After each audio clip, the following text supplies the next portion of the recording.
Hello everyone, a very good afternoon to all of you. I am Priyanshi welcoming you all on behalf of Solar Quarter and Goodweek to Goodweek 2024, a deep dive into new technologies of photovoltaic CNI storage and utility systems in APAC. I take the pleasure of thanking all the panel members for extending their immense support to organize this event. And a very special mention to our sponsor, Goodweek, for being our crusaders here. I would like to request my team to play the commercial video for Goodweek.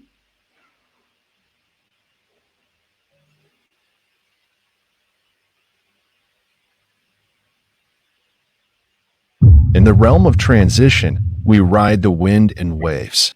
1950s, world's first photovoltaic cell developed. 1990s, feed-in tariffs first introduced to us. 2010s, cost declines and market ever grows. Now, once again, we arrive at the turning point. What is the next trend? How do we win the next game?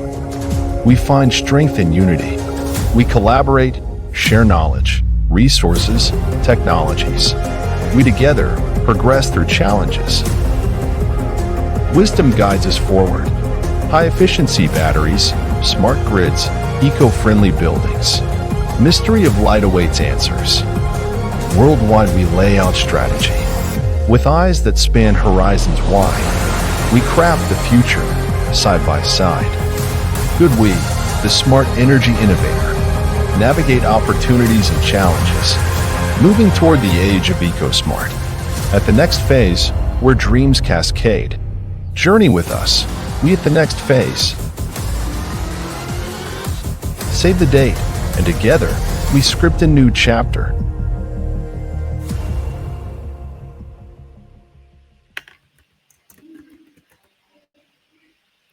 Thank you so much, team, for playing the sponsor video. Started from 2021, Goodwe has consistently brought together industry leaders and innovators from around the world, facilitating discussions on the latest trends and innovations in the solar industry and delivering deep exploration and collaboration among participants.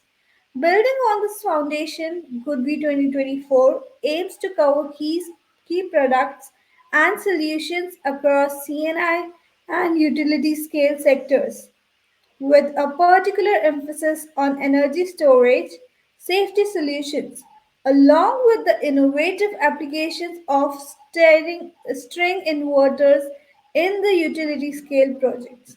The event will offer an in-depth view of the industry latest advancement. Central to Goodwill 2024 is the theme of W, emphasizing first of all Goodwill itself, the importance of collective action, that is V, breaking global boundaries, that is worldwide, sharing intelligence in solar technology innovations, that is W for wisdom, and striving for a promising future, that is winning. This reflects Goodwi's commitment to driving a better smart energy future. So, without any further ado, let me introduce Mr. James Ho from Goodwe to give the welcome address and company introduction. Over to you, sir. The screen is all yours.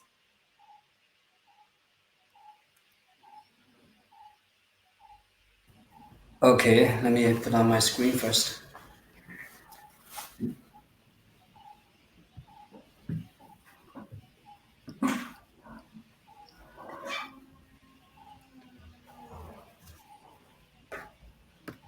Sir, do you want me to present the slides or you will be doing it by your end? I can do it. I can do it working on it. Okay, perfect.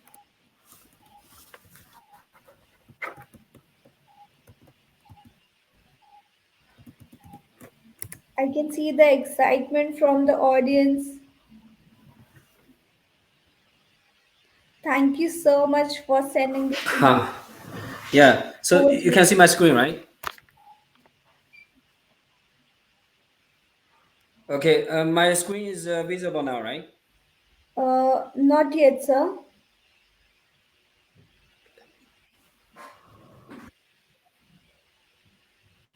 Okay. Hold on a Yes, it's second. visible now. It was visible, sir. Now it's not visible.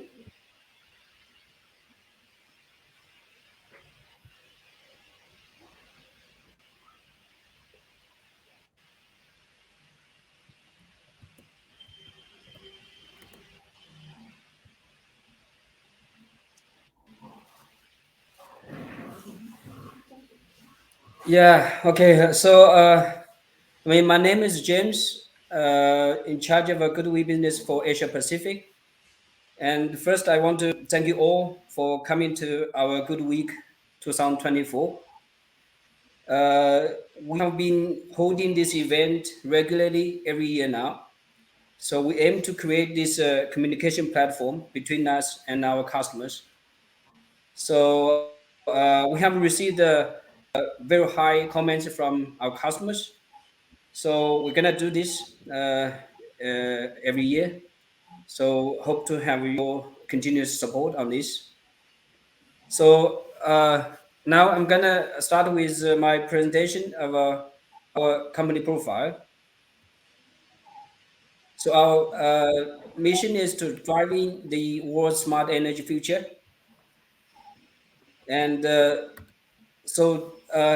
will start from the milestones of Goodweek. We established in 2020, 2010, and throughout all these years, we have come up with different models uh, promoting to the market. And here I want to mention that 2014, so we started to have our first hybrid inverter, so which marked Goodweek as the first pioneering company doing storage products. So that has led to today's success, especially in the storage segment in Europe and Australia, these countries. So now we have seen the popularity in this product in Southeast Asia as well. And so again, we come to the year of 2020. So Goodweek was listed in Shanghai Stock Exchange market, so which marked another milestone for Goodweek. So we have seen this rapid growth since 2020. So now we have employee of around 5,000 across the globe.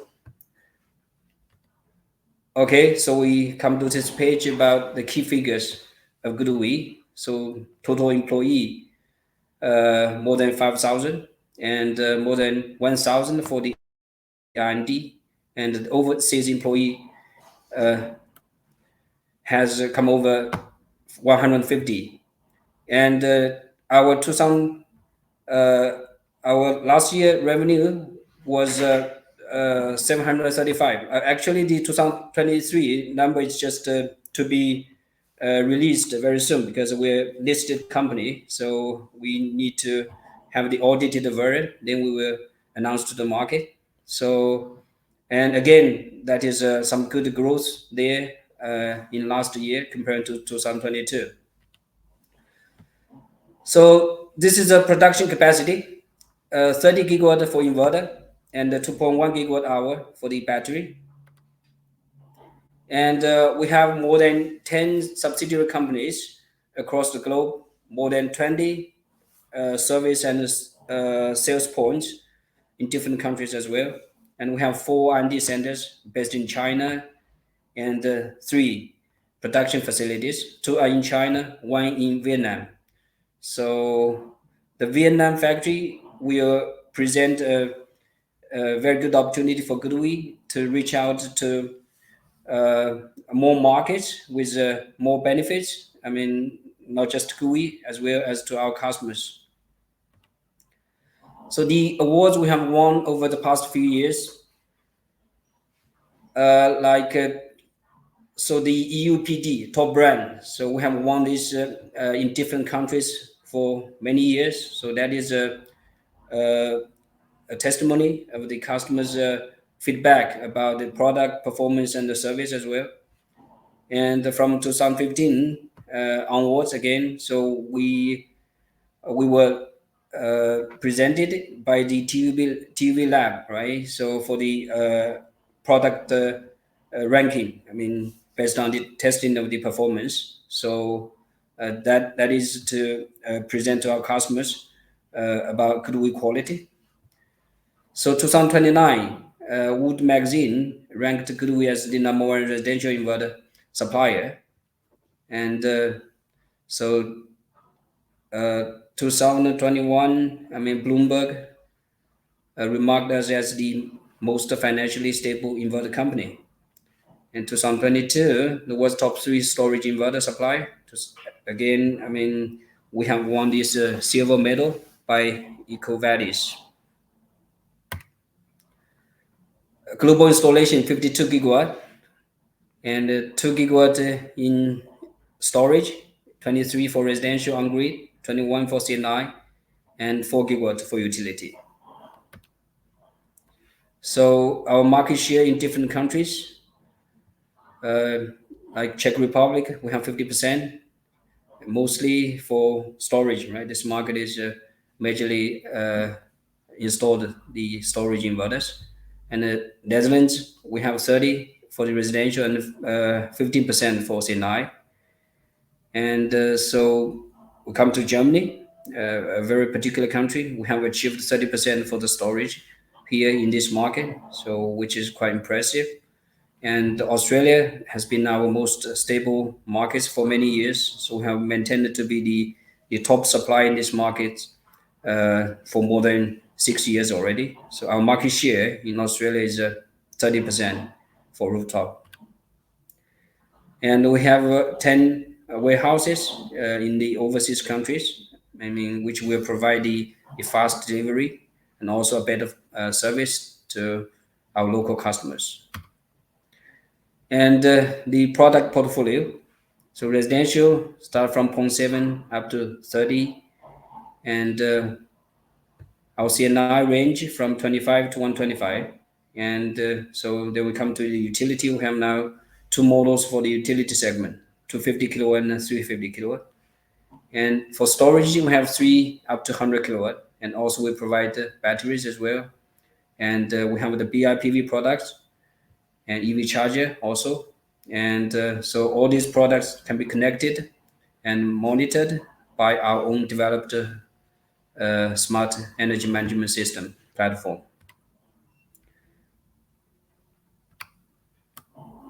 Okay. Okay, so that is the brief introduction of Goodweek and also our product portfolio. And so, I mean, our team will share more details about the product in different range later. So again, thank you all so much for attending this event. So yeah, hope you will enjoy it. Thank you. Thank you so much, Mr. James.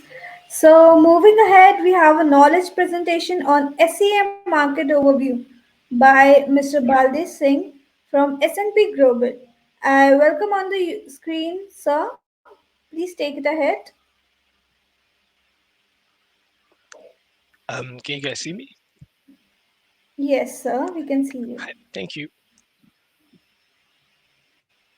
So should I start? I think the slides will be shared by you guys, right? Yes, I'm just sharing it.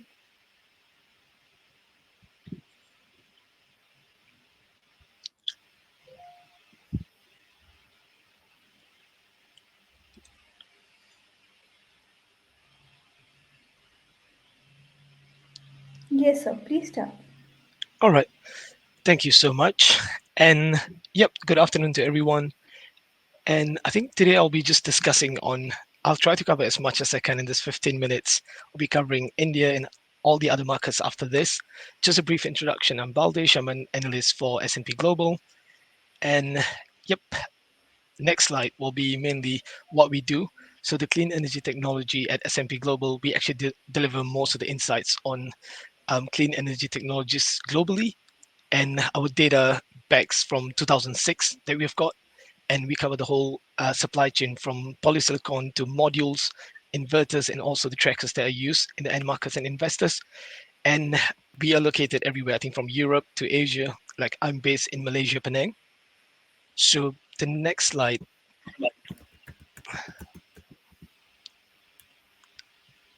Um, so I think the next slide I just explained that I'll be going through the South and Southeast Asia, and the forecast number that you'll be seeing right now will be the latest numbers that we've got. The outlook that has not been published yet, it will be published by the end of the month.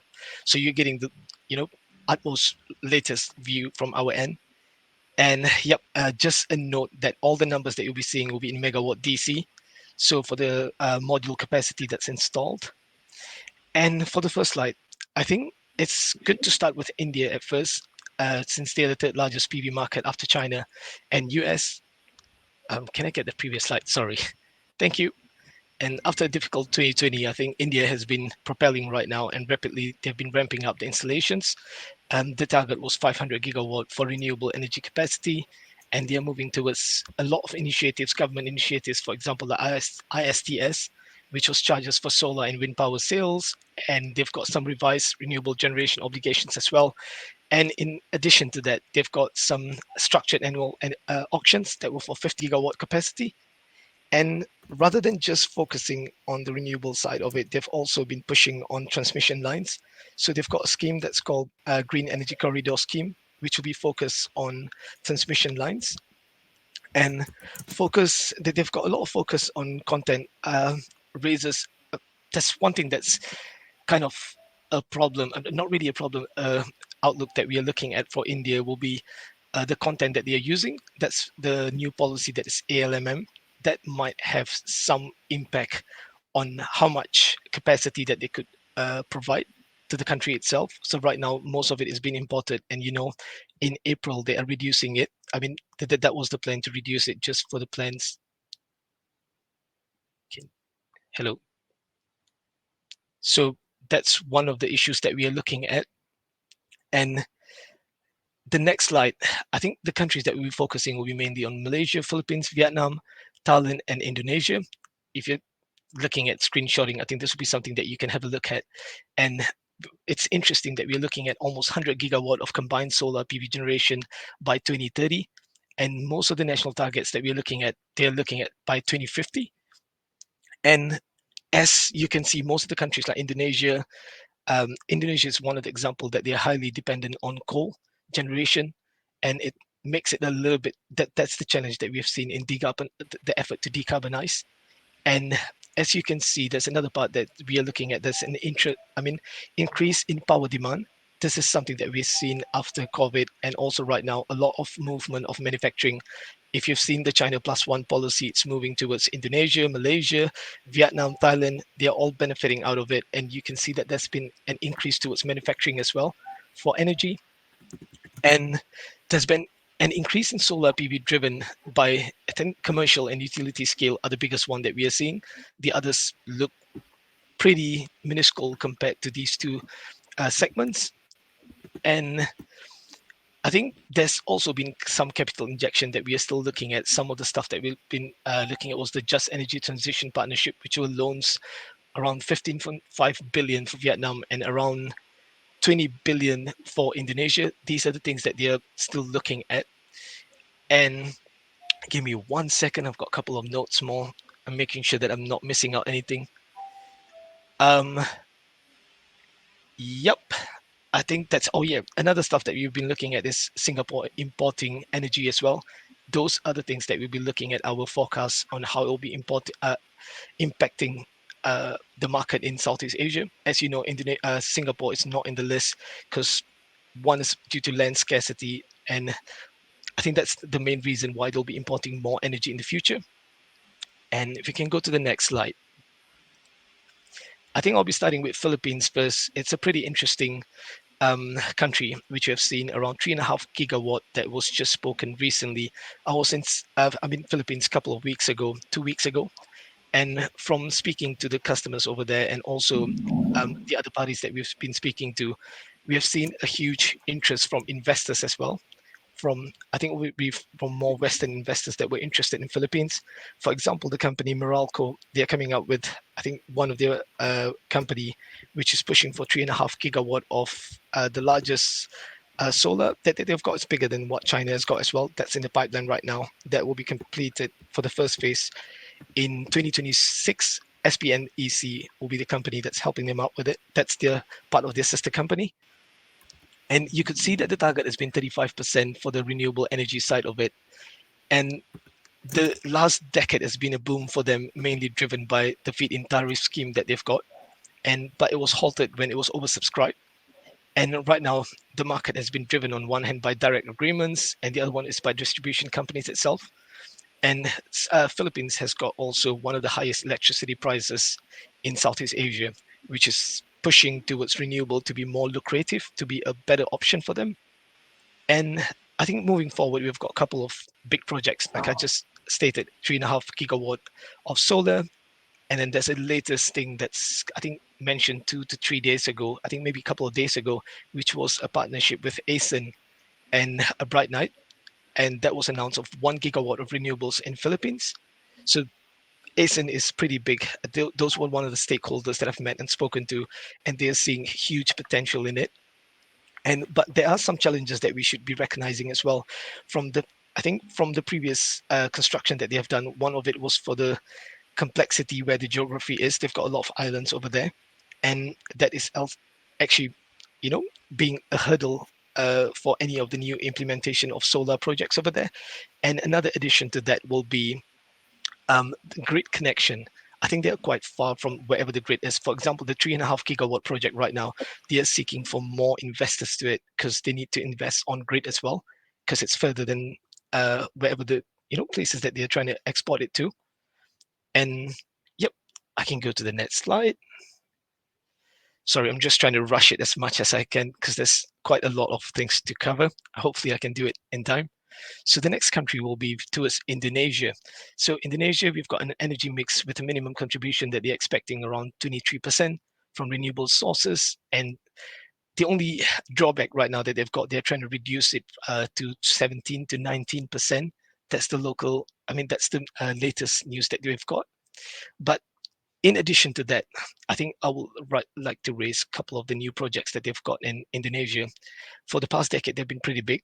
And for 2023, I think it was around 550 megawatts at the top of my head that I've got that they've actually implemented. And that project was actually from, I think the MOU was signed in around 7 years. So that's where the concern was. But on the positive side, there's a couple of projects. That's Power Real Solar PV Park. That's around 3.5 gigawatt.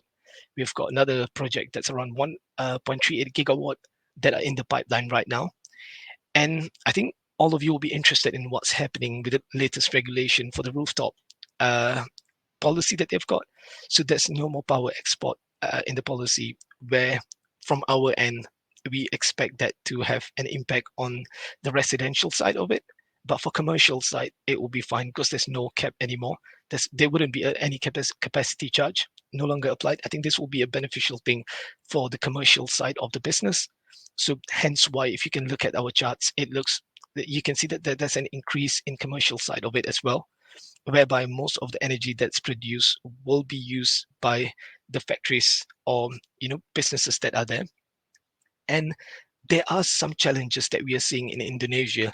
For example, one of it will be from the tariff side of it, local content. The local content part is quite interesting because they were trying to come up with a content requirement of 40% of domestically sourced materials. And also they were trying to, that's something that we can see in India as well, like the policy of ALMM, where they were trying to push for the local manufacturers. It's helpful to a certain extent for the local economy, but whether it's going to be an improvement towards that, whether it will drive towards more adoption of solar, that's where the whole problem comes in. So it's the same in Indonesia as well, which we fully utilize in the future, but we feel that will have an impact on how the adoption rate is. And if we go to the next slide,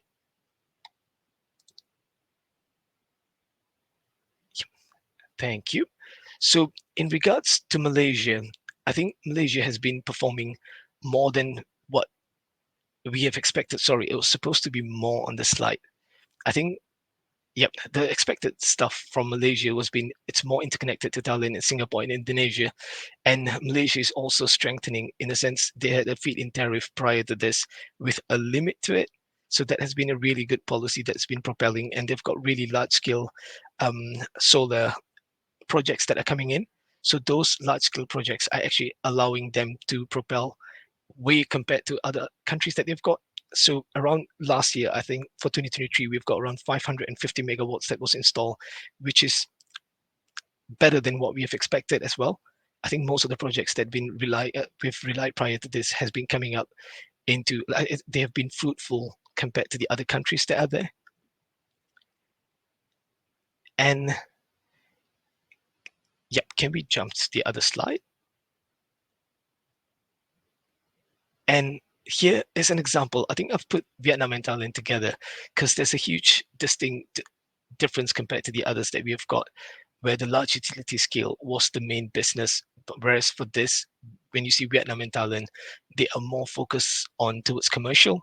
So both these countries had feed-in tariff coming in. If you look at the chart on the left for Vietnam, it was a huge surge from 2017 to 2023, and that was mainly because of the feed-in tariff that came in. And most of the projects that was done then were focused on that. And I think after that, they tried to pull out the feed-in tariff because it was oversubscribed. And as of now, most of the large-scale utility are not really focused on it because I think Asia has got a thing where the liquidity or the fluid of the regulation that changes makes investors question whether it's worth investing or not. And I think that was the biggest thing that happened in that. And towards Thailand, most of the projects for utility that are coming in is focused on floating. So these are based on the conversations that I've had with some of the key players in Thailand. And they were saying most of the projects that are coming up in the future will be focused mainly on utility scale that is floating. And this is something that's been going on in Southeast Asia with the land scarcity problem that they've got. So most of the projects that Thailand will be focusing will be for floating. And I think for the next slide, if you could have a look at it, this is something interesting. It's not really my forte. It's from another analyst that we have got. If you're ever interested in knowing further on these topics, I'll be more than happy to connect you to that person. So we are looking at how from it's moving the technology moving from P type to N type. So in this case, you can look at from 2019 to now. I think for most of the conversations that we have from key players, it's not only in Southeast Asia, it's a trend that's in almost all the other countries as well, even Pakistan. I've spoken to someone from Pakistan as well, a couple of other people that we've spoken to. It's moving more towards N-type right now. And if you look at the other side, I mean, if I can go to the other slide, it will give you an overview of how's the movement is going to be. For right now, I think till 2020, there's been a huge movement till 2025, where the P-type, we're moving to TopCon towards around 69%. And towards 2030, we from S&P Global, we are viewing it as a more mix, a combination of N-type technologies rather than a dominant one technology that will be used by most of the installers. And it's the same from the manufacturing side of it. If we have spoken to India, I think they are moving towards producing their own modules, and they are moving towards it as well. They see the same trend where the demand is coming from TopCon. So I think across Asia, most of the trend has been pretty similar from our end. And yep, like I said earlier, if you've got anything that you're interested to get to know further on it, please send me an email or just find me on LinkedIn. Drop me a message, and I'll be more than happy to connect you to the right guy or just help you out with whatever that I can. Thank you so much.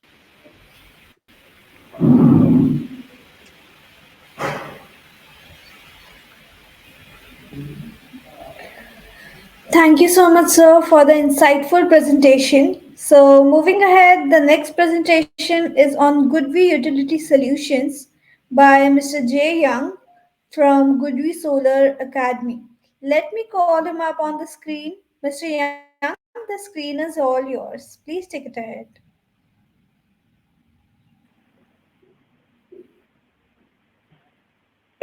Yeah, can you hear me? Yes, we can hear you, sir. Let me share my screen just a minute. Sure.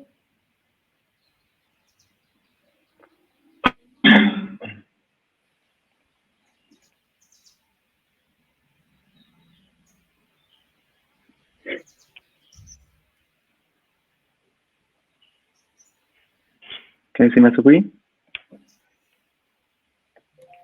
Yes, sir, we can see. Please take it ahead. Okay. Okay. So thank you so much for the opportunity. And I am Jay Young from Goodweek.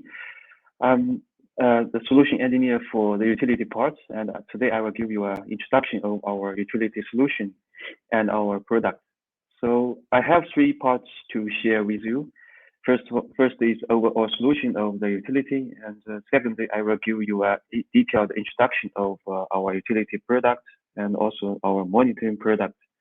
And the last part is the case references. So let's get started with the first part. So as you can see from this topology, it's a simple view of the utility station. And from the module, the inverter, and the MV stations, etc. So our inverter is here to convert the DC power to AC and to connect it to the MV station. And here it will step up to a higher voltage like 36 kilovolts, and to the next step up station and to the power grid. And here is our communication part. It's the data logger in the middle, and it can compatible with third-party equipment like weather station, tracking system, and it will collect the data from the PV parts like the inverter, like the data from the module, and it will send to the monitoring system or the SCADA. So from here, we can supply our inverter, utility inverters here, of course, and we have our solution of the MV station also, and also we have the communication part, the data logger. So we can provide you a total solution here for the utility station. And let's focus on the communication part. We have our SCU 3008 data logger. It can communicate with our inverters, of course, and through Modbus RTU, and it is compatible with our third-party equipment like weather station. And it will collect all the data from the inverters from the third-party equipment, and it will send to the SCADA system through IEC 104 or Modbus TCP or Goose protocol. And for the SCU itself, we can make a fiber network, so it can make every SCU, every data logger redundancy to each other. So it will make the communication more stable. And for the monitoring part, we have our SolarOS product. It's like a very simple website, but it will have a very powerful function.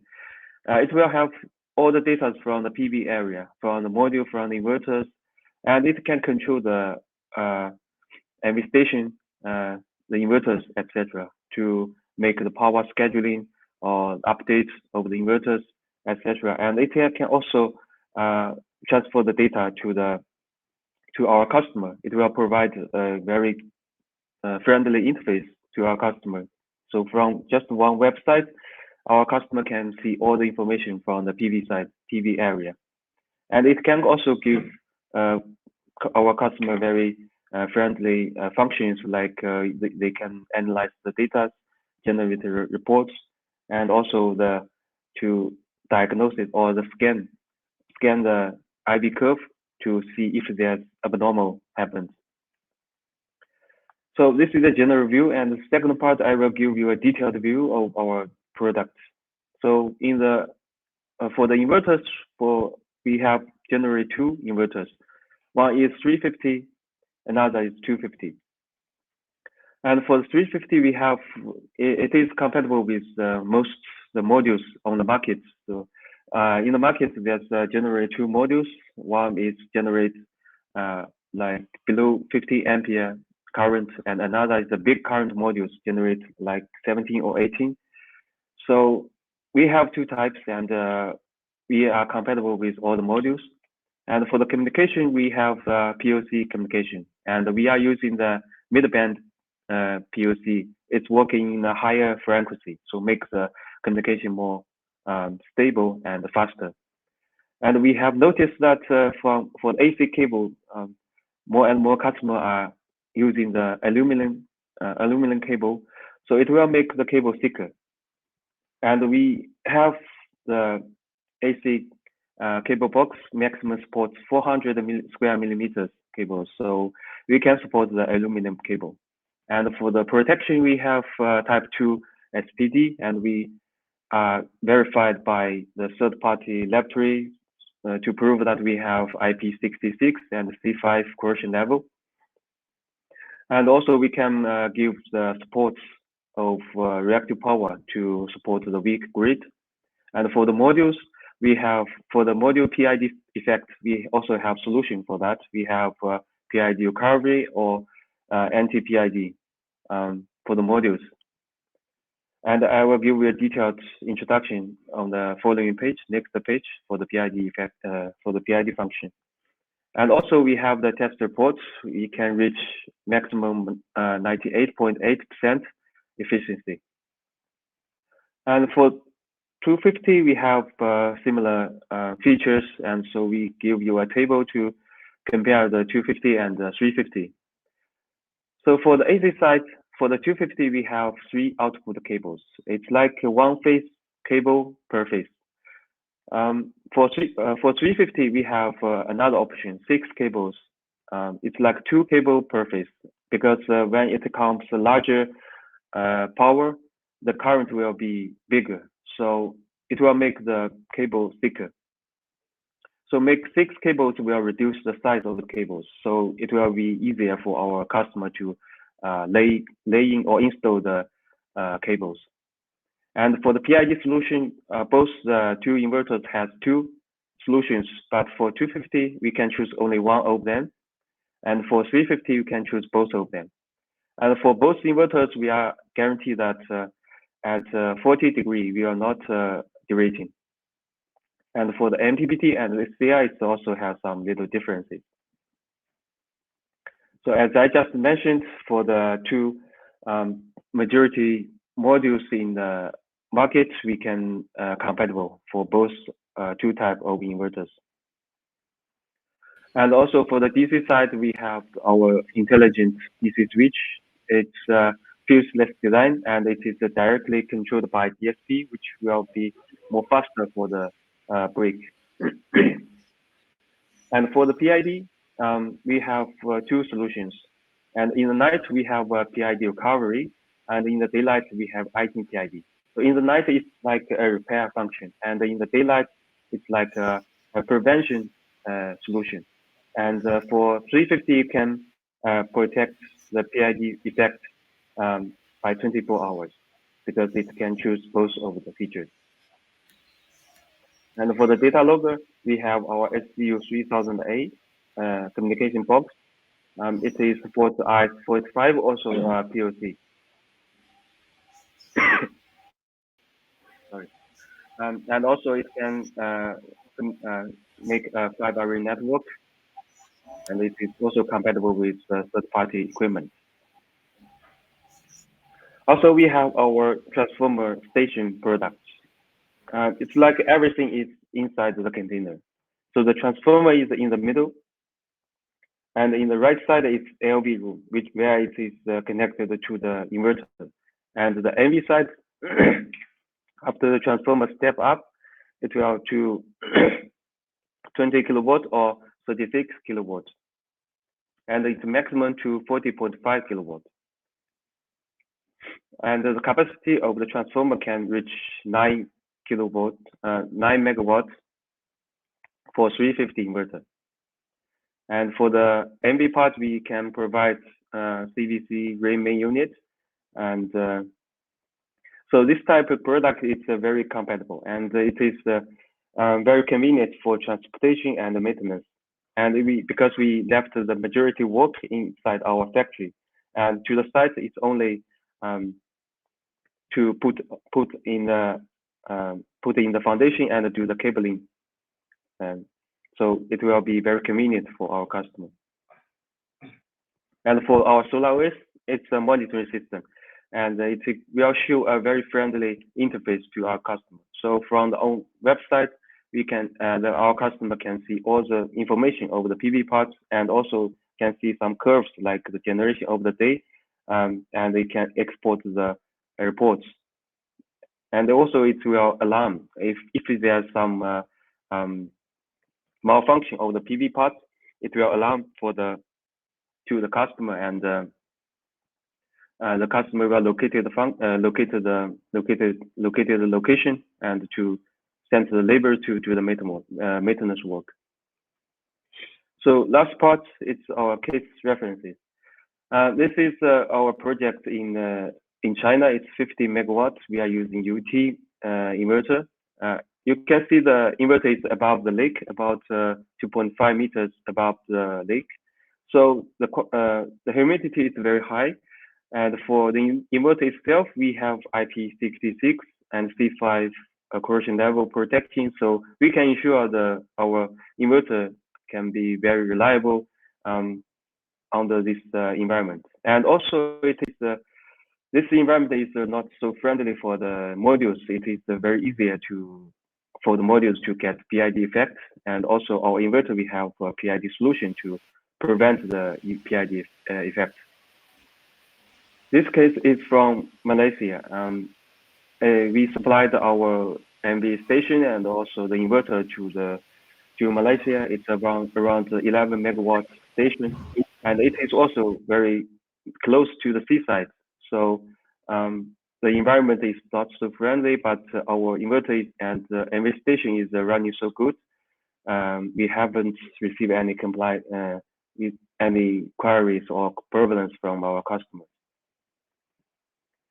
And 13 megawatt in Germany, also 13 megawatt in Germany, in Krupp. It's near Hamburg city. And in Baden, also in India, we have our product in India, has very high temperature. And also 40 megawatt in China. So for this like flat ground, it's very easy for construction and also very standard for the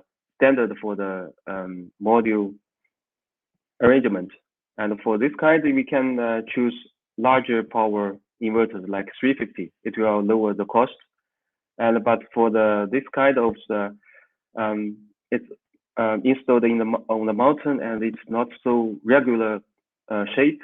So we can provide a very flexible solution because we have 250 or 350 inverters. We are flexible with the solution. And also these inverters can use in large large commercial or industry case. This is a 4.4 rooftop case in China. So thank you. That's it for the utility solutions. Thank you so much, sir, for the insightful presentation. It was really great and informative.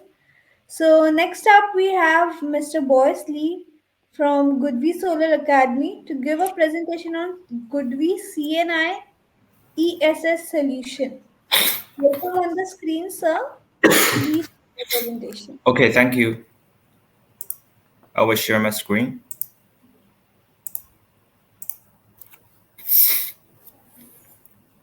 Are you available for? Okay. Thank you for the host. So I'm Boyce from Solar Goodweek, the CNI storage solution engineer. So here today I'm gonna introduce the CNI storage solutions for you guys. So today's presentation is mainly divided for three parts. The first, I will introduce the applications for the storage system. And second, I will share the product and the solutions. And number three, will showing some typical cases. So for energy storage system, the applications, I think is now it's gonna be very usual. So there are very usual applications, for example, like self-consumption. So this is mainly for the own use for consumers in self-consumption mode. So the PV energy will firstly support the load operation, and the exceed power can be used to charge the battery or sell to the grid. And the TOU just means time of use. So in time of use mode, we can charge and discharge the battery according to the electricity prices, and at different the time, like peak hours or the valley hours. And for the peak shaving mode, so in peak shaving mode, our storage system will have a meter to install on the grid side. We will detect the grid side, the power status. Once the power exceeds the limitations, so our storage system will discharge and reduce buying power from the grid. Because there now, along with the PV energy installed, a lot of PV energy has been installed. So for some area, maybe the transformer cannot afford for the consumption of the one area. So because in China, actually there is a two-step the electricity prices, the calculation. So we can calculate according to your personal consumption. This is one way. And another way, we can calculate from according to the transformer capacities. So if calculate according to the transformer capacity, so if the load exceed the transformer affordable the capability, so there is gonna be 2 times or 3 times higher the price of the electricity. So if in this application, we can install an energy storage system to to extend the transformer capacity, we can say. This is peak shaping mode. And also for some infrastructure investment, because for some rural area, so there is maybe a bottleneck in the network, I mean the transformer. So storage system can charge it at off-peak hours and discharge to serve the loads. And the critical power, we can understand it like UPS functions. For our storage, the product, we have we have the this ability to switching from on-grid to off-grid less than 10 milliseconds. So we can use this product in some microgrid system. And also we have both DC coupling, the inverter, and also we have the AC coupling inverters. So for some DC coupling inverters, it's very easy, can do the capacity extension, because if there is already exist a PV system, if we install the DC coupling inverters, so for the DC coupling, we can also extend the PV capacity.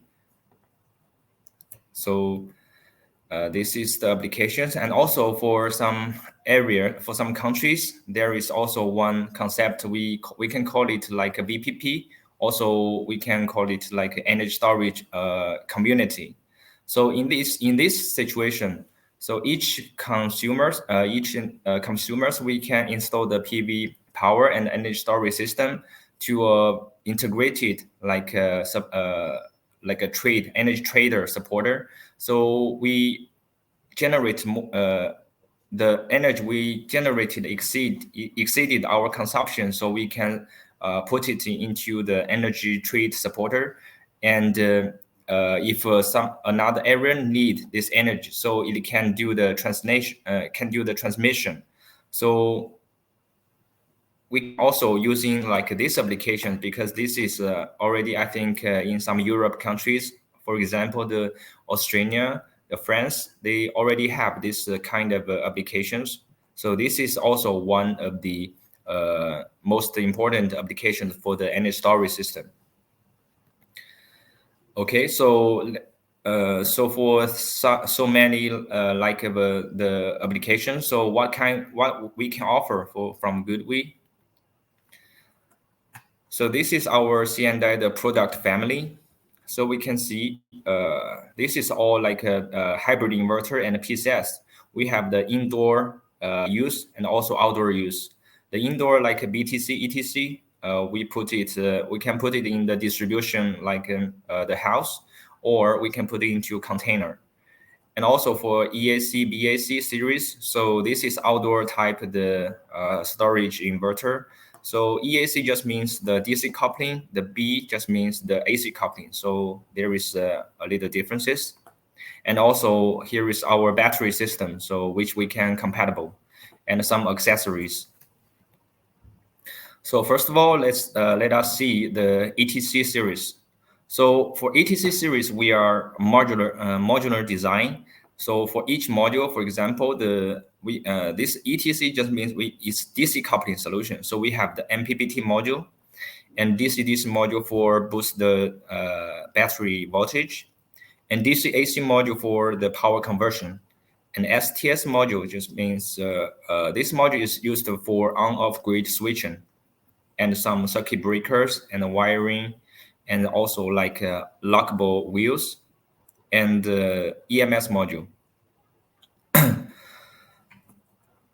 So this is the ETC series. Our power is from 50K to 100K. And the BTC module, the differences of the ETC module is that the BTC module didn't have the MPPT module, so it cannot direct connect the PV arrays. So that's the only differences between BTC and ETC. And the battery that the BTC and ETC series can compatible with Lynx. Our series, the Lynx C battery. So this battery, you can see it's a one whole rack. So we are using lithium battery. The cell capacity is 120. And each module, because inside of it, we have several modules that we can extendable. So each module is about the 9.216 the kilowatt hour. And the module maximum we can support 17, sorry. And the battery cluster, so we can, because the cluster, we can start from 11 to 17. So it is extensible. And the whole system is 0.42 C rate. And maximum for the DC side, we can support like a parallel, because we can also, if some client, they need more battery system, so we can also parallel the battery system up to 3 clusters. And this is like a diagram, the solution for the ETC series, the AC coupling solutions. So there is an AC bus. This is the BTC series. So you can see from the you can see there is AC bus, and if you need the hybrid system, so we can also put our like string inverters here to generate the AC energy. And for the load side, we can divide into on-grid load, and also because our ETC, we have the backup port, so we can connect some important load to the backup port of the ETC series. And also if there is some like if it is a microgrid system, so we can also support the diesel generator access, and also the wind turbine, so can be coupled into this system. And for the meter, we are using the GM330 series, and also we can using the GM3000C. So for the energy flow monitoring, and also to doing the zero export functions. And the capacity, we can start from 50 kilowatt, 100 kilowatt hours to maximum 1 megawatt to 2 megawatt hours. Of course, this is like a standard. So if there is some special project need to doing the customization, so we can also offer client the customized the solutions. And this is a DC coupling solutions. Because our ETC series, we are DC coupled the inverter, so we can also support the DC bus solution to put the battery and the PV array here and connect it to the BTC series. And the ETC series is also the capacity is from 50 to 1 megawatt.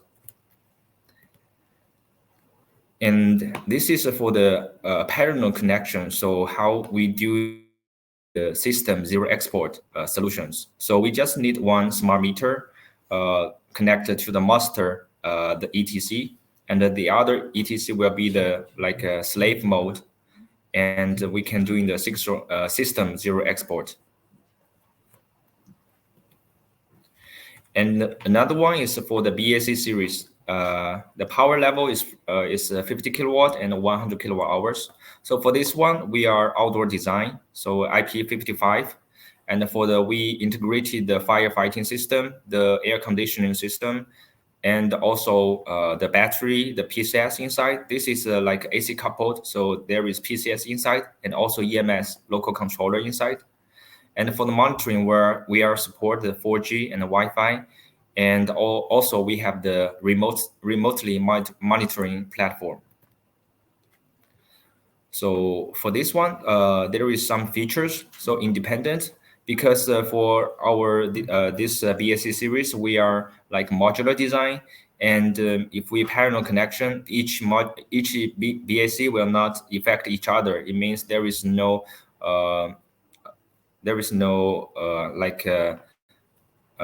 capacity mismatch these problems. So we call it like independent functions. And also all the system is pre-integrated before delivery. So driving the site, you just need to do the AC side, the wiring, like connect the three-phase and the neutral line, and the others work will not need the installer to do. So it's very simple to do the installation.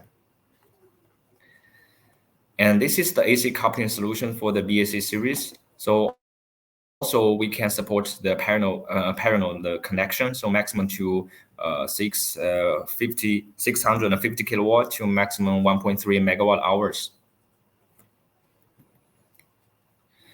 And you can see there is some internal like explosion the diagram for internal what we can what inside of this BAC series, the battery module here, and circuit breaker, the PCS, and we have a very big screen for installer to doing the commissioning and also to do the maintenance, and air conditioning and the main EMS.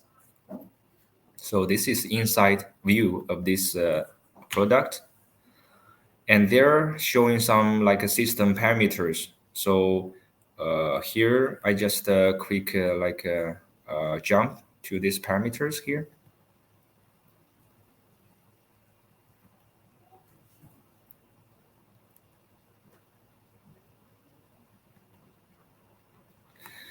Here we can see the monitoring for this system.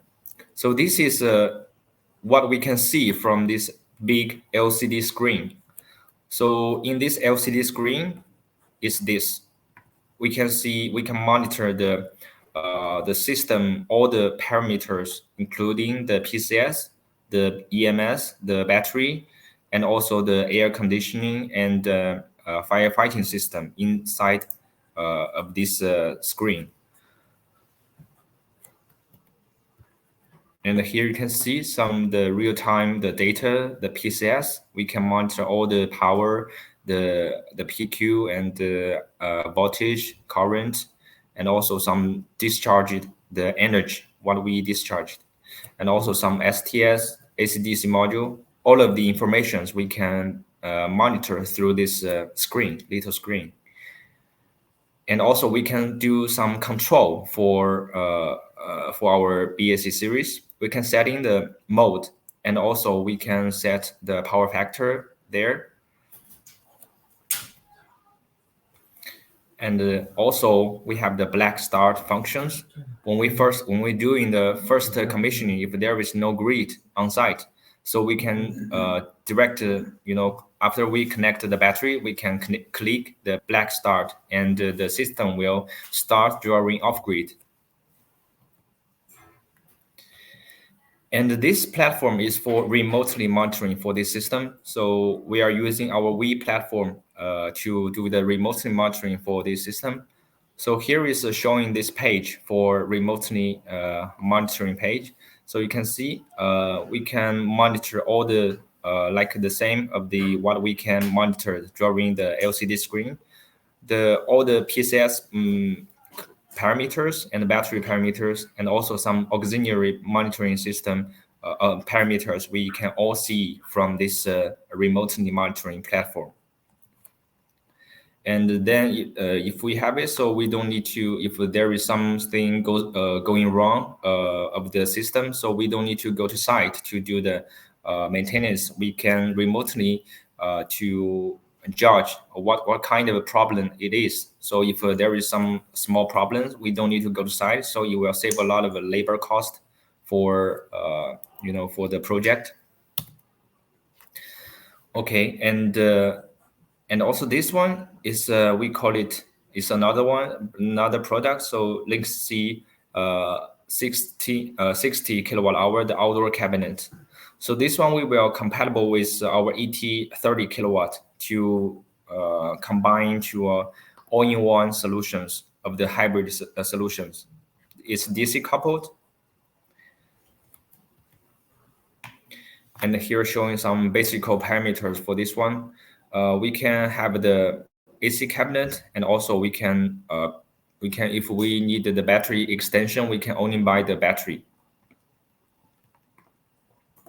This is the combination. So we put the ET 30 kilowatt into this AC cabinet to form all-in-one like a product. The power is from 15 to 30 kilowatt, and the battery is 60 kilowatt hours. And here is the solutions for the system. So we can do the parallel connection for this system. Maximum we can support 6 sets parallel, and the parallel system also can realize some load control and some remote shutdown the functions. Okay.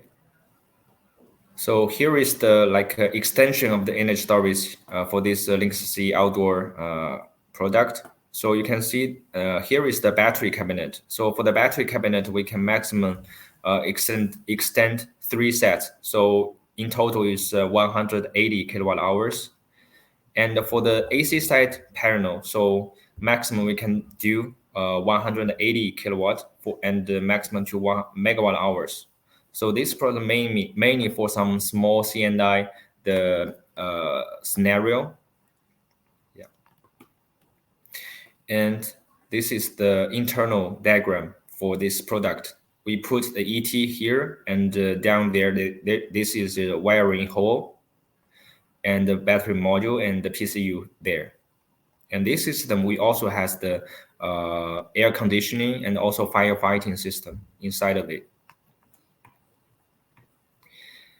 And another one is we also have a bigger choice. Not only ET 30 kilowatt, we can also maximum to ET 50 kilowatt.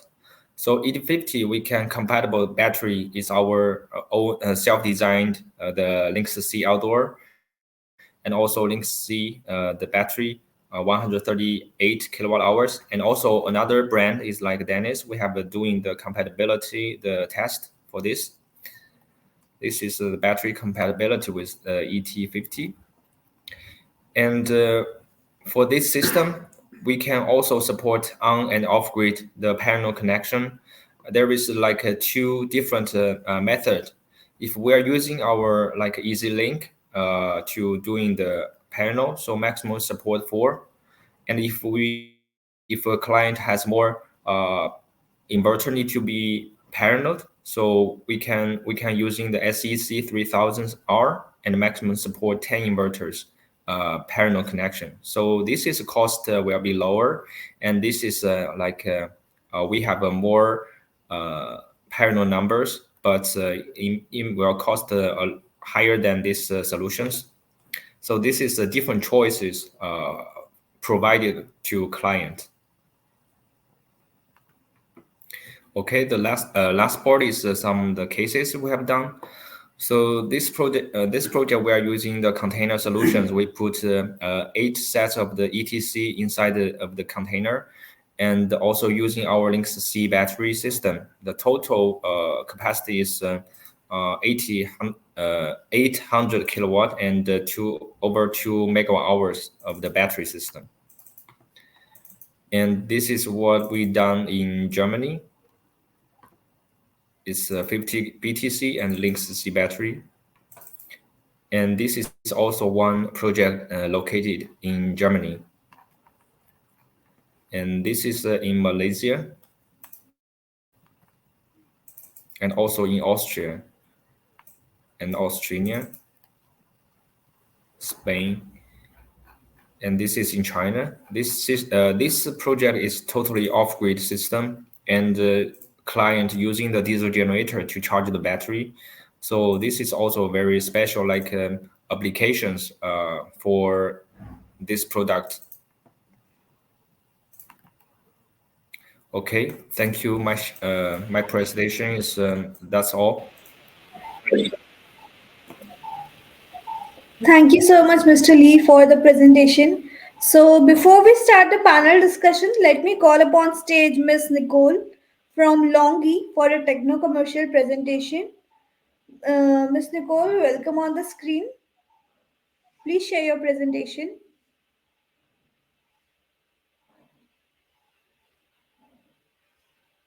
Miss Nicole, are you with us?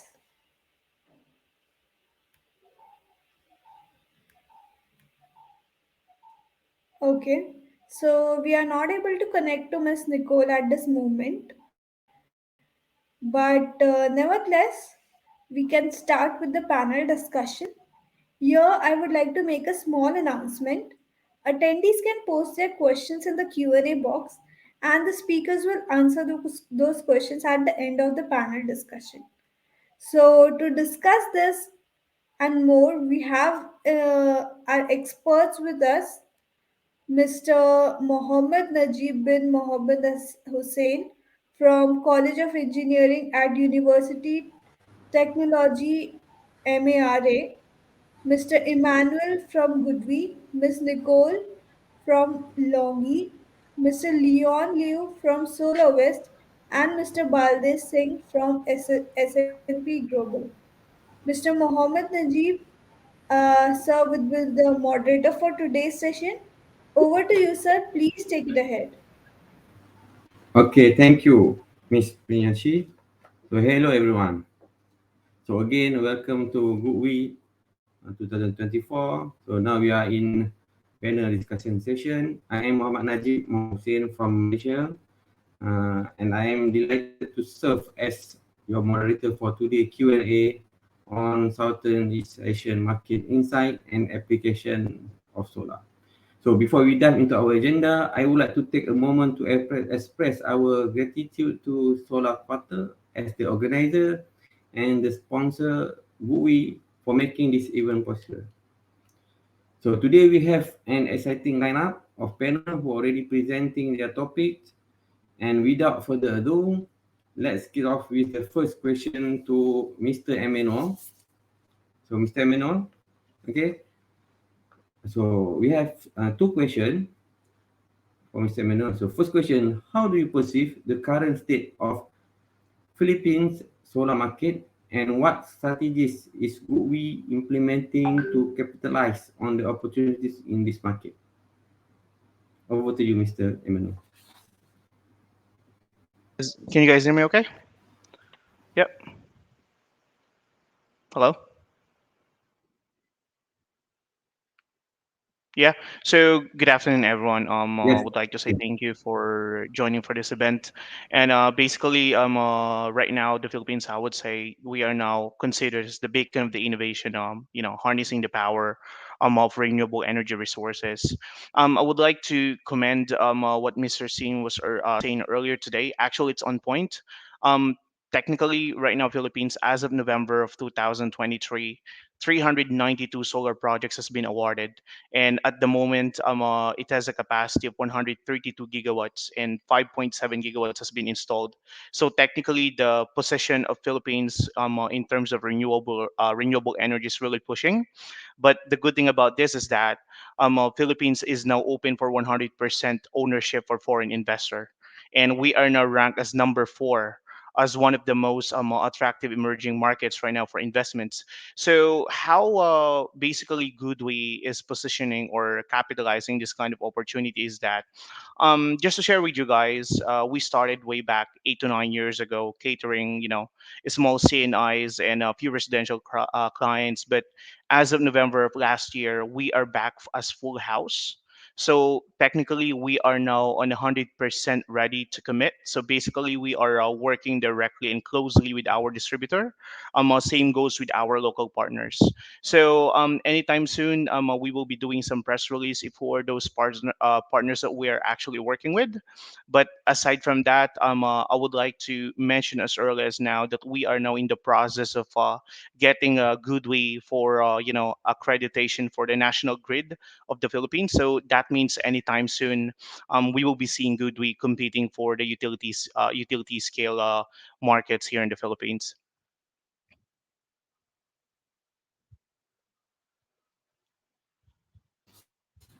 Hello. Great, Mr. Eno. So second question, Mr. Eno. As the Philippines aims to ramp up its renewable energy capacity, what specific challenge do you anticipate in deploying solar PV system, Mhm. and how is Goodwe addressing this challenge through its product offerings and partnership? Mm-hmm.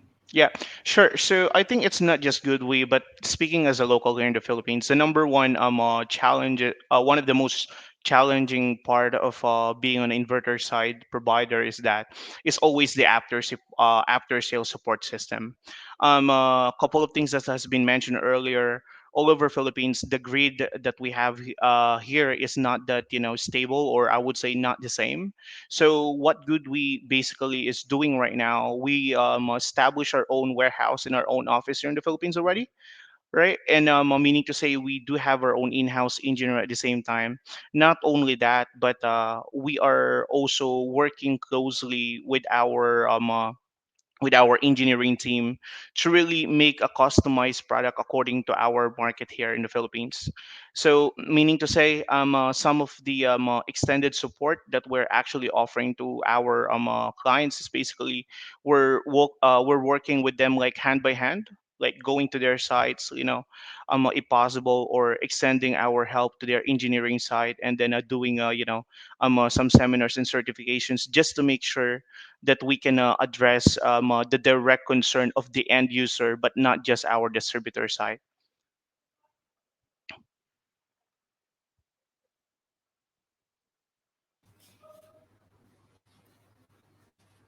Hello? Great. Yep. Thank you, Mr. Emmanuel, for addressing those questions. So I can see Mr. for addressing Leon Liu now. So now I want to ask question for Mr. Leon. Is it okay, Mr. Sure. Leon? Are you Thank ready? you. Okay, Mr. Okay. Yeah. Okay. Question number one, Mr. Leon. So what are the key strategies from SolarWest and in employing to navigate the opportunities and challenges in Southeast Asian solar market? I think solar, can you hear me? Hello? Yes, we can hear you. Yeah. Please I proceed. think at the moment, SolarVest is at the 7 countries. So in Southeast Asia, we mainly still focus in Malaysia.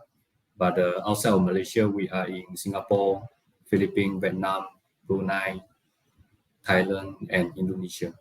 So different countries have their own set of challenges. But there's one common challenges for solar industry is the intermittency of solar generation. So what we pursue at the moment is try to pursue energy storage solution. So whenever we propose a solar farm, or either for the large scale solar or the solar roof, we will try to propose integrated battery solution in later phase of the project. At the initial phase, I mean, over the last 10 years, solar has been quite easily integrated into the grid. But today, when the country have more than 10-20% penetration of the intermittency solar, it becomes a challenge for the grid to accept more solar energy, especially in Vietnam, Malaysia, Thailand.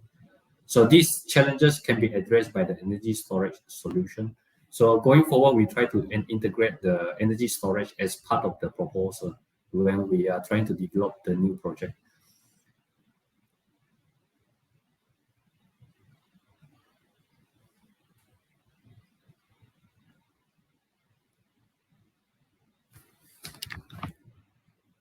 Mr. Mohammed, you are on mute.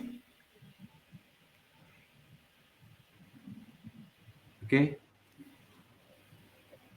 Yeah, we can hear you now. Yes, Mr. Liu. Okay. Of course, Solawat is well known EPC in Malaysia.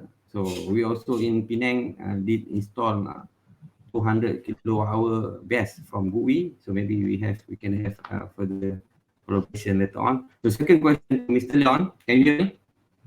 Yes. Mr. Leon? Okay. With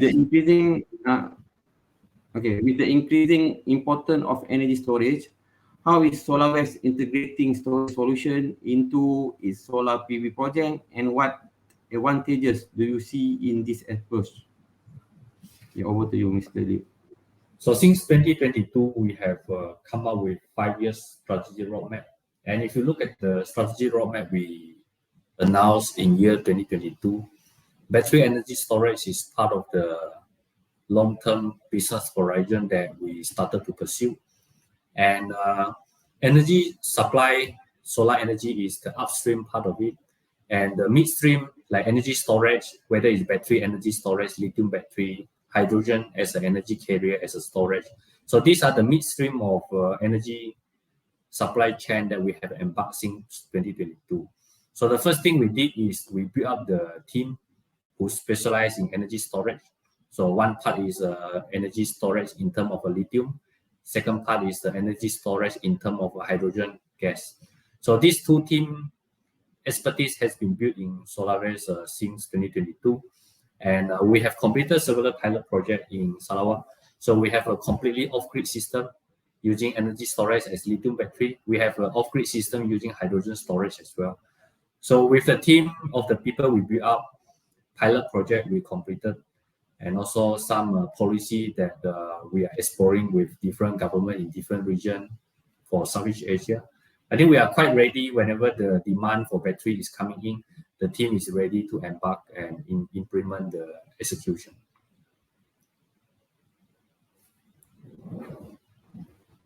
Great, Mr. Liu. So one more question to Mr. Liu. So can you share SolarWest experience in installing solar PV system across Southeast Asia, which can highlighting any unique challenges or successes encountered in different countries? SolarWest started in year 2012, and when SolarWest was started in FIT in Malaysia, we were subcontractor back then. And as a subcontractor, we started to move on to main contractor several years later. And since SolarWest was listed in 2019, we became a developer. So today, we have a big team of technical expertise who can manage the whole supply chain from installation to subcontracting work, main con, and the development phase. And that's where we complete the whole value chain of the whole life cycle of the solar farm. So in terms of challenges, I think Malaysia's solar industry is quite mature. The government have a very stable roadmap over the next 5-10 years. So the addition of solar per year is quite steady, from 500 megawatt to 1 gigawatt per year.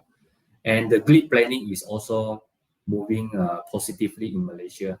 So I would say Malaysia policy is quite supportive for the industry. Some country like Vietnam is a bit roller coaster. If you look at Vietnam, they just started several years ago from zero, few megawatt per year. Suddenly they increased to few gigawatt, 5 to 10 gigawatt generation in 1 year. So that resulted in some curtailment of renewable energy in Vietnam. and that also give some challenges to the developer. So let's say we invested a solar asset on the roof, but there is a risk for the power not being taken by the utility. So those were the challenges in different countries. And for Singapore, Singapore is different scale, completely different.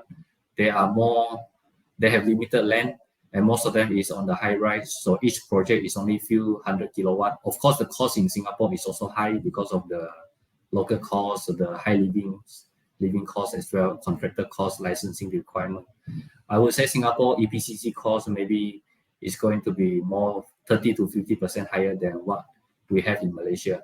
And also the scale of a solar project in Malaysia bring down the cost of. In fact, Malaysia is one of the lowest EPCC costs in this region because of the stability of the market and also the scale of the solar farm construction in Malaysia that provided quite competitive EPCC pricing in Malaysia.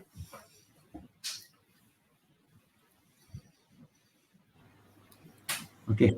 Congratulations, Mr. Leon Liu, for SolarWest achievement, especially in Malaysia. You're covering from low scale NEM up to large scale solar power plant. So again, thank you, Mr. Leon Liu, for your excellent insight.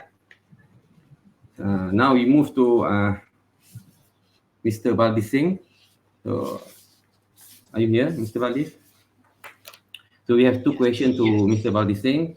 So question number one, from your research perspective, so what are the major drivers propelling growth in the Southeast Asian solar market, and how do you anticipate these factors evolving in coming years? Thanks, Mr. Najib. And I think there are two sides of it that we are looking at. The drivers that are propelling the growth in, I think, Southeast Asia itself. First of all, will be towards the module prices that are dropping. I think that's one of the, I think, biggest thing that we are seeing right now, because you could see that the levelized, the LCOE for utility PV has declined significantly, and I think it was at the, I think it's at, right now it's at the lowest for 2023. It's at the lowest point it is, and it's making renewable energy much more competitive. I think two sides of it, like I didn't mention earlier properly, I'll just reiterate that will be energy prices that are declining and also towards the demand of it. So in this sense, we have seen the same sentiment from, for example, in Thailand, where they've said that the prices of energy prices are increasing from, the conventional side of it, where it's increasing. So in order to have renewable solar panel in specific will be a much better option right now. So even distributed solar has experienced a decline in costs, and they are saying in a sense where residential power prices are much better to stick to solar. And I think to a certain extent, demand for energy prices is increasing. If you could see this from the commercial side of it, you have seen from a manufacturing side, China Plus One has allowed a lot of manufacturing moving towards Southeast Asia. I think Malaysia has benefited from it. Indonesia, Thailand, Vietnam, all these countries are benefiting out of it. So it's pushing demand, I think, demand is getting higher compared to before. Hence why you can look at the prices that PV is becoming a better option for most of the companies that are out, most of the manufacturers that are out there as well from the commercial side of it. And the other thing that you would be able to see will be there's a bigger gap in the future for renewable energy where it will be much cheaper compared to the fossil fuels that are there. And why is it? I think one of the reasons behind the studies that we have done will be from the CBAM that we are having, the carbon pricing mechanism that we are having, that we are undergoing, that we're seeing, where we heavily rely on government policies towards it, and that's pushing the prices of conventional, gases to increase as well, and it's making it more lucrative to just move towards renewable. Yep, I think that's all from my end for the first question. Okay, great. So, Mr. Baldi, so when Yes. we considering the policies and regulatory landscape, what are the current obstacles in the solar adoption in Southeast Asia, and what regulatory change or initiative do you believe could address these challenges effectively? So I think first of all, it's good to highlight that there's no one policy that every country will be able to use, and because they've got their own uniqueness. that we've been speaking about, like their own challenges, their own, I think, positive side of it. So there's two things that I'd like to bring up. Will be one of it will be revisiting the policies that may hinder adoption of solar. For example, in Indonesia, you've got where you need to have a locally manufactured energy service bidders where 60% of it is used from the domestic content for solar module components. This is the same thing that I think India is practicing as well. I mean, they are planning to implement under ALMM. So I think by doing that, for this, do not take my word by word on it, but there's an example at the top of my head of the prices. The module manufactured in India itself will cost you around 20 cent per kilowatt, whereas 20 to 21 cent. Whereas if you get it from China, it's around 13 to 14 cent per kilowatt. So you could see there's a huge difference of price in it, where it makes it less lucrative to actually have a local manufactured module. So in that sense, it hinders the development uh, of, I mean, the implementation of solar modules in, in solar PV in that country. So other than that, it's also how much capacity that they've got. So Indonesia, for example, that's another question that they should be answering on. So these kind of policies that might hinder the adoption of it should be revisited. And things that just was stated earlier as well by Leon, I think it's quite interesting to see how the great improvements has been done. For Malaysia, they've been walking on the path of a very safe side of it, like the examples of Vietnam and Philippines that we have got.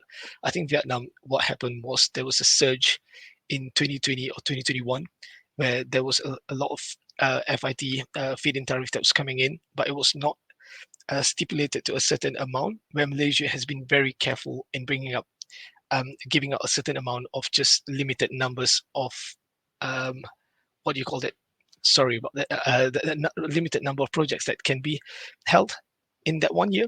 So in that sense, it allows the grid to be prepared for the number of projects that's coming in. For other countries, most of them, if you can see from the charts that I shared earlier, for Vietnam and Philippines, especially for Vietnam, you see a surge of solar install, but right after that it just falls because it's not sustainable anymore. So it's not only about bringing up new policies, but it's also about whether it's sustainable in the long term, because most of the policies that are brought in are not sustainable in the long term of it. And other than that, I think for Southeast Asia, for example, Malaysia, Brunei, Indonesia, we've got a lot of policies that are pushing towards fossil fuels yet.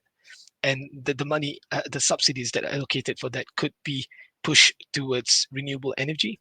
So that's something, a policy that I think the government should be pushing towards. Because if you come up with a new plant for, the existing energy that you've been getting from the so-called the dirty energy that you've got, it takes 7 to 8 years or 10 years for them to get back all the capex that they've invested. So for the next couple of years, you do not get the chance to actually recoup from it. Hence why the movement from the existing technologies to renewable is hindered. I hope I made it clear on that. So if there's anything else, do let me know.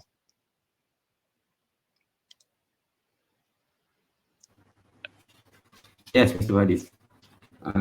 Interesting. So really, the policy is the main factor would be the government itself. So thank you, Mr. Wadis, again for your perspective.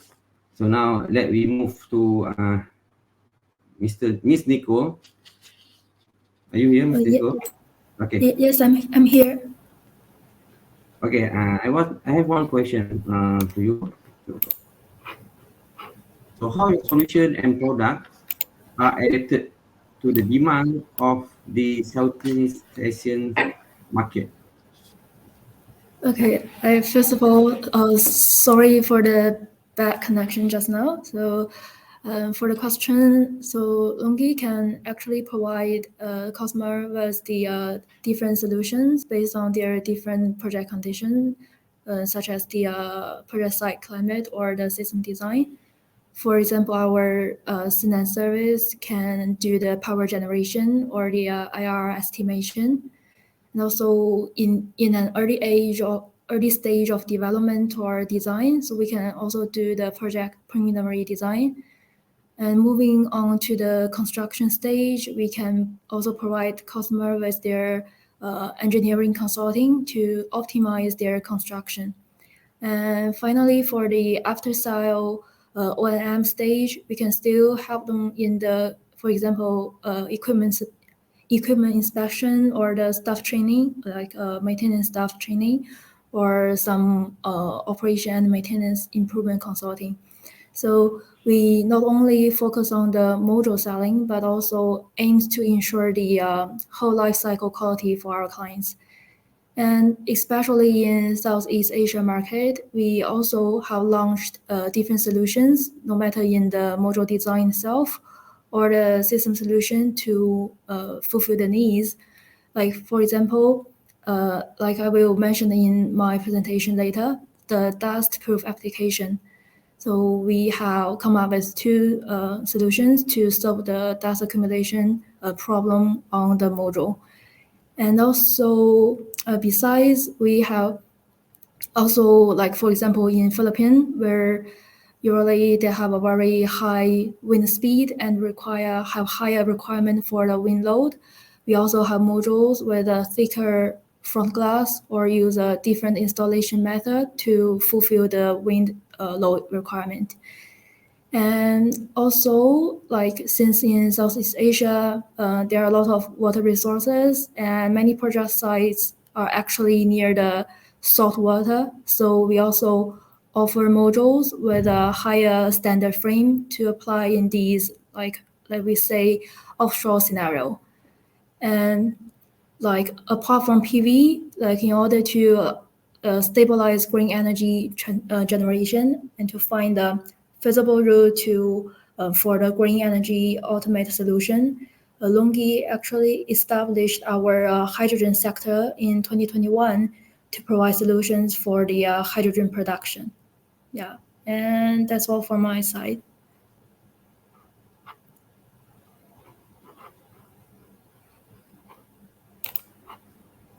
Okay, great response, Ms. Nicole.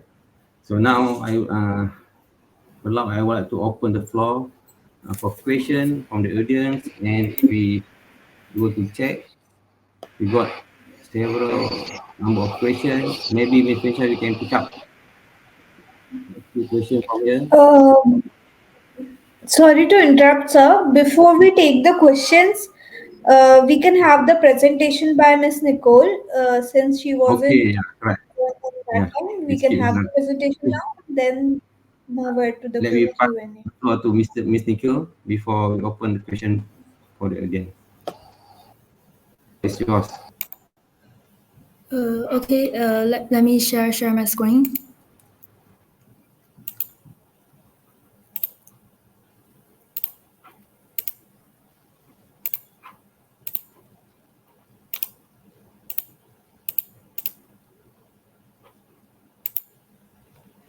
So can everyone see my screen?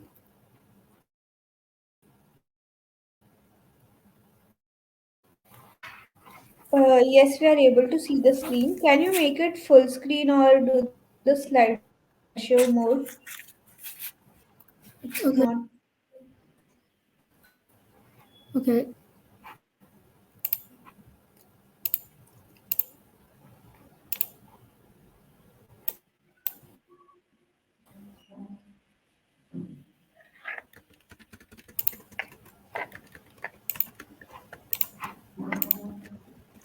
Can you? Yes, now it's perfect. Please move ahead. Okay. Okay. Hello everyone. I'm Nicole from Marketing and Solution Team of LONGi Asia Pacific region, and our team have worked closely with our clients from APAC and receiving their feedback and needs and aiming to provide them with products and solutions that can actually truly solve their problems and achieve better performance under different scenarios. So it's my great pleasure to be here to share some of the things we have done in utility solutions. Let's first start with a quick introduction of our company, LONGi. So founded in 2000, LONGi is committed to be the world's leading solar technology company, focusing on customer-driven value creation for full scenario energy transformation. And since inception, we have dedicated ourselves to technology innovation and have established 5 business sectors so far, covering the monocrystalline wafer, cell and module, distributed PV solution, ground PV solution, and hydrogen equipment. And as a tier 1 PV company in terms of global wafer and module shipment, we have achieved an operating income of $20.2 billion in 2022. And for 2023, I'm sorry that I only have the data for the first three quarters at an operating income of 13.1 billion, because our financial report has not been officially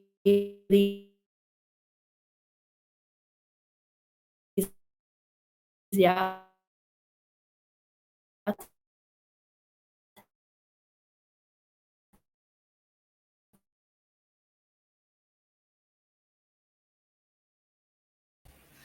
Miss Nicole, your voice is stuck.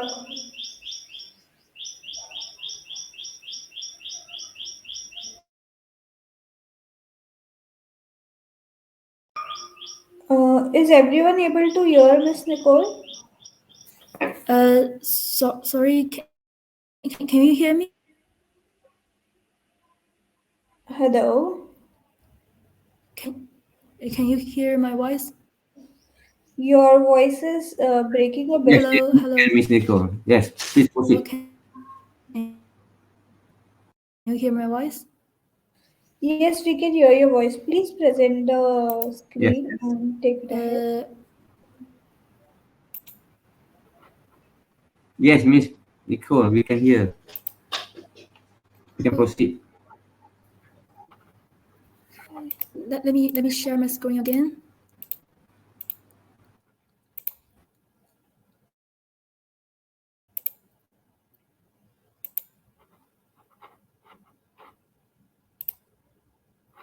So can you see my screen?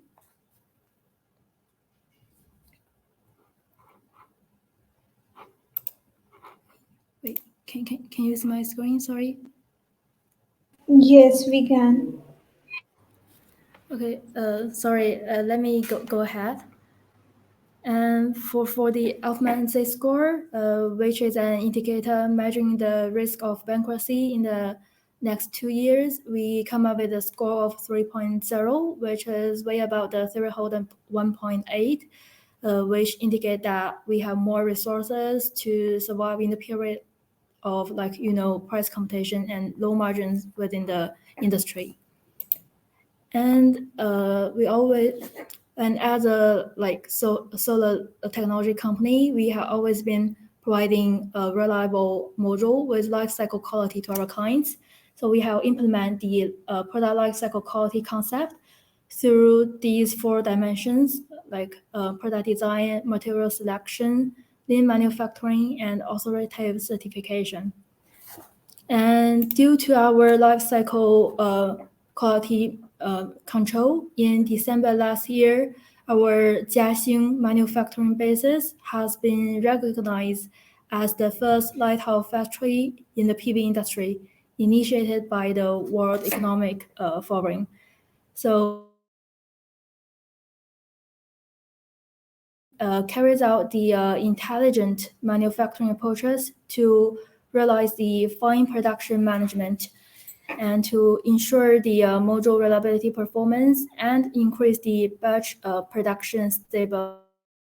To be more specific, our failure rate, lifecycle failure rate decreased by 2%, and the first pass yield increased by 32%, and our lead time reduced by 84%. That's a pretty good treatment. And so now, knowing more about our company, so I will dive into our products and solutions. So through our continuous exploration of different cell technologies, we now believe that BC, or this is what we call back contact, will be the mainstream cell technology platform in the future for its advantage in technology and bus bars on the front side, BC model can enhance the light absorption and eliminate light loss. And plus was like 2 types of passivation. The current loss can be reduced by more than 80% compared to PERC. And more importantly, the BC cell can combine with other cell technologies such as AJT, TopCon, or PERC, which enables it to work perfectly as a platform technology. So right now in the BC technology field, we have achieved the world record for the highest BC cell efficiency at 27.09%. And here's an overview of our product portfolio. We now have HIMO 5, 6, and 7 for mainstream availability, and they're designed for different scenarios and applications. And I will go through these products in the following pages. And for the new products, I'm sorry that I cannot give more information because they're not officially launched yet, but please stay tuned.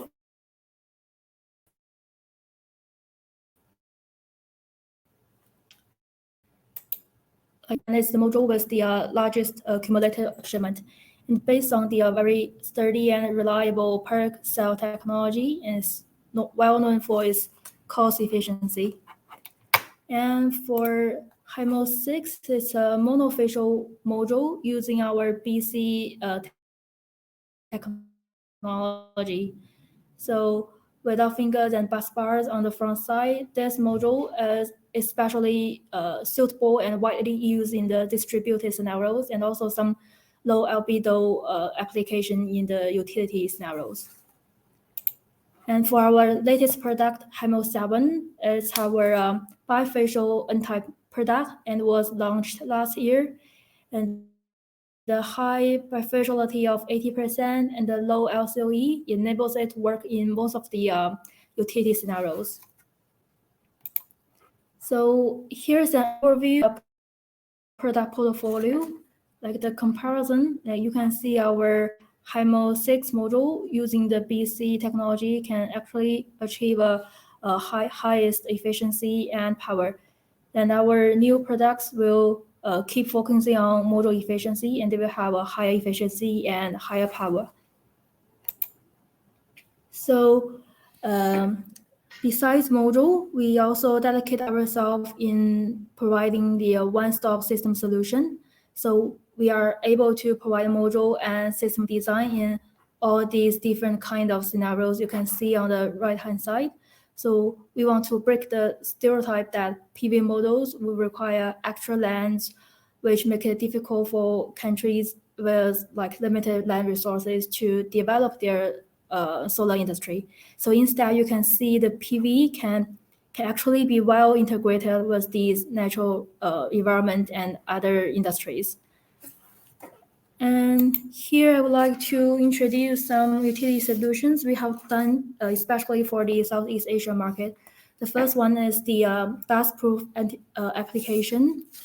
So we have noticed that like dust accumulation on the PV module is a very common problem in Southeast Asia, and which is extremely harmful for its reduce the power generation capacity and increase the maintenance and operation costs. And more importantly, it will raise to a higher risk of hotspots on the module, which is very dangerous.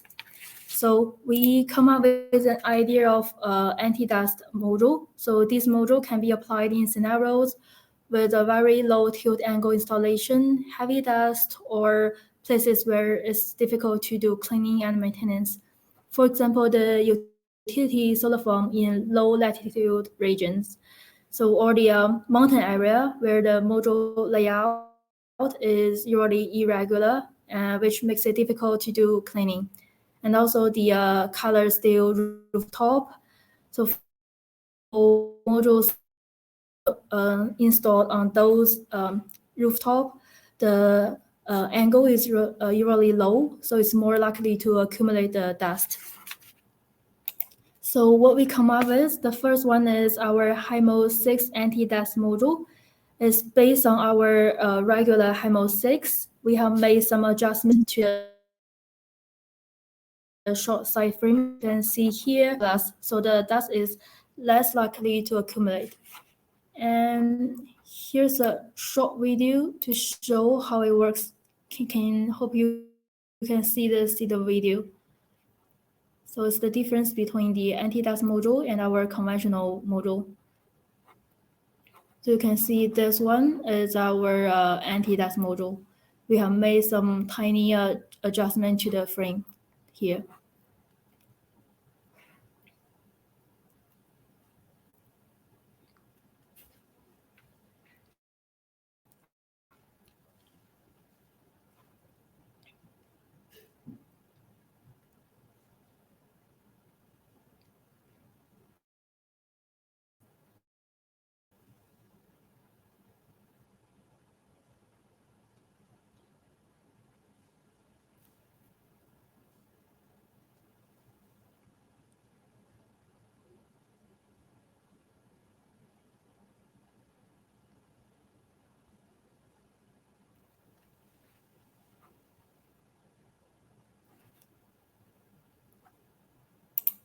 Yeah.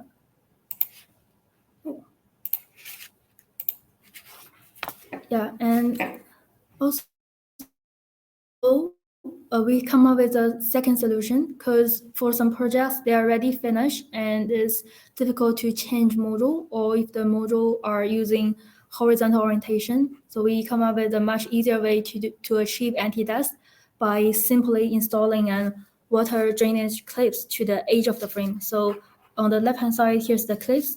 So they can be used in already constructed power station with the conventional model frame design and both portrait and horizontal orientations.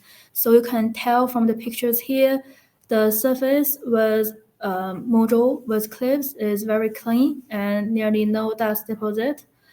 And on the picture below, like the module without clips, you can see obvious dust accumulation here. And here's another short video to show the drainage process of module using the water drainage clips. So when the rainfall becomes ponding water accumulated at this bottom of the module, the clips installed on the frame can actually destroy the surface tension of water and use the guidance to drain the water in time to eliminate the water and dust. So you can see this is the clips. You can see the module with clips and near no dust or water on it.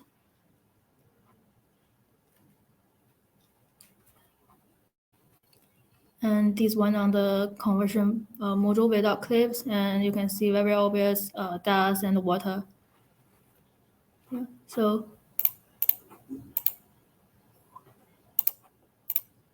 yeah. And to quantify the benefits of our anti-dust solutions, we also made an empirical outdoor project in Jiangsu, China, with a very low installation angle of 5 degrees. And we compare our anti-dust module with the conventional model, and it shows that the maximum power generation gain can achieve 6.08%. And in terms of reducing operation and maintenance cost, so let's take a 1 megawatt project as an example. The cleaning frequency can be reduced by at least 4 times a year, which saves over $800 per year and over $20,000 in the whole life cycle. And besides saving cost and reducing the cleaning frequency can also reduce some other potential risks during the cleaning process, such as the root load risk or the personal security, and also the PV module breakage due to improper cleaning operation. So, and lastly, another solution we come up with is the rainbow mark.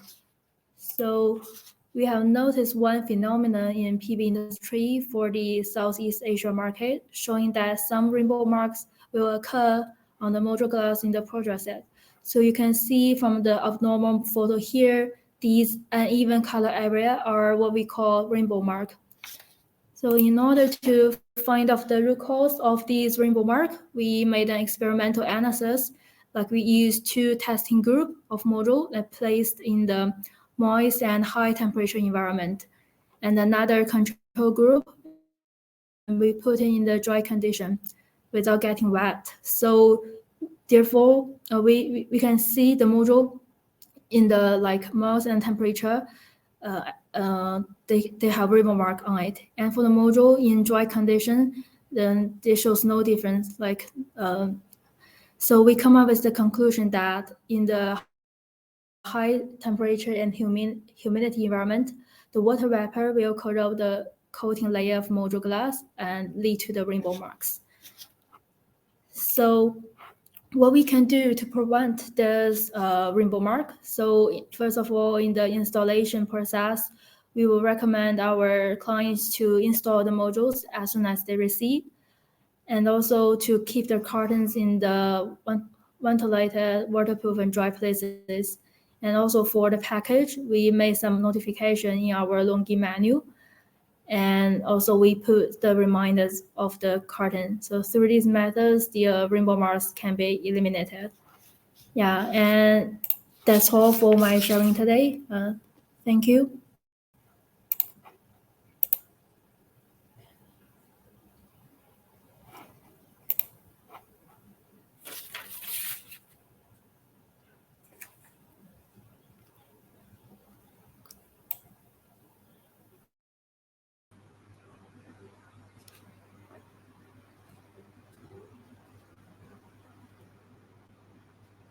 So I think we can proceed with question from the audience. So due to time constraint, I think we're going to pick a few questions from the chat rooms. Is it okay, Ms. Pinsha? So let me take question from Mr. Kenny Low. He want to know your investment in use spent e-waste caused by spoiled solar panel and equipment in few years down the road. So our world will be flooded, yeah, with e-waste if no effort is being put to address this issue sooner. So especially from large scale. So I open the question to all panelists. Anyone want to respond to this question?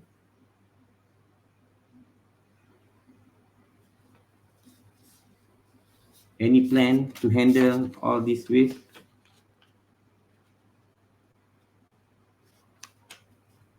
Or from chat question here, same question, how to handle the waste generated before we go to floating solar has ruined equity. Let me answer how we can handle e-waste or waste generated from PV.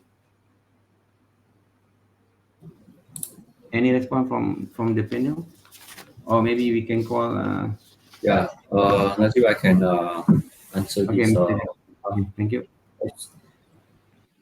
Actually, we get this question quite a lot as a developer when we invest in solar farm. But if we look at the solar industry, actually it just started in 2010. And before 2010, we only have less than tens of gigawatt per year. And today we have 400 gigawatt per year of solar addition to the grid. I mean, globally in the world. So 400 gigawatt addition of panel per year. But it has just started in 2010. And today, 2024 is only 14 years. And most of the lifespan of the solar panel is 30 years and beyond, 25 to 30 years. And beyond 30 years, you still have a guarantee of 80% of efficiency. So even after 30 years, people will not dump the panel because it still can be used for another 5 to 10 years. So I would say the recycling business for solar panel will start probably in year 2035 and beyond. And that's where when we have economy of scale of the waste, then there will be recycling company able to collect the panel at a big quantity and bring down the cost of recycling. Today, there are already some company in Singapore, Australia, even in China. They start to collect the panel and they can recycle more than 90% of the parts of the solar panel. So the technology is already there, but because the scale is limited with the limited panel waste today, it is still not so economic to recycle the panel. So in next 5 to 10 years ahead, I believe with the scale and with the technology improvement, that the industry itself will able to sustain on the recycling of solar panel. So we are very optimistic on the solar waste, similar go to the battery. So this both new technology will go hand in hand, and they will be able to recycle and have a complete circular economy for this earth.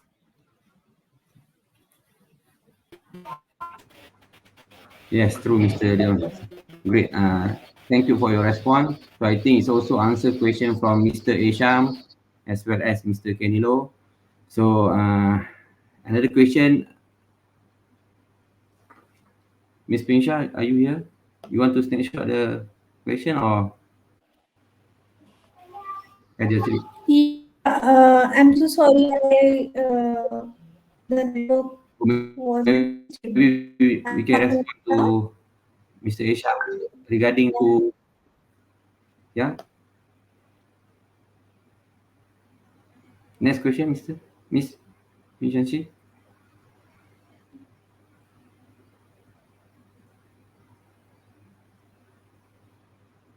Hello. Okay, maybe we jump to question from Mr. Darwin. Everybody can hear me? Mr. Darwin Gavino. So in Goodweek, do we have a hybrid system solution package for microgrid system in remote areas? So I think Goodweek have it. What are the other innovative solution available in the market now? Thanks. So maybe we can pass this question to Mr. Boyce firstly. Or anyone want to answer the question? Hello, Boyce, guys. are you Yeah, here? I for Darwin Gavino, I think Boyce would be the best person to address that. But I just wanted to say, yes, definitely we can help you out in this kind of microgrid system connection. It's just that we just need to know more, the requirements and what would be the proper setup, or for example, if there's any diesel generator existing in there, so that way we can help you out because our hybrid inverters are very flexible, and as I mentioned earlier, we are very keen to really make some customized type of inverters if needed, if the demand is high. Yeah, thank you, Mr. Anon, for your feedback. Yep. So I think last question maybe we can.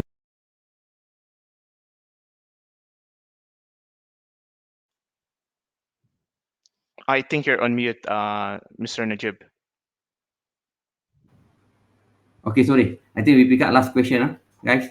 So we pick up from Mr. Adrian Cook.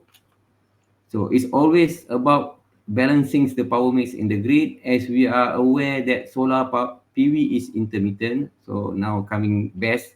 So does the development of energy storage and its cost play in significant role in achieving solar dominance within the energy sector? Okay, anyone? I think this is.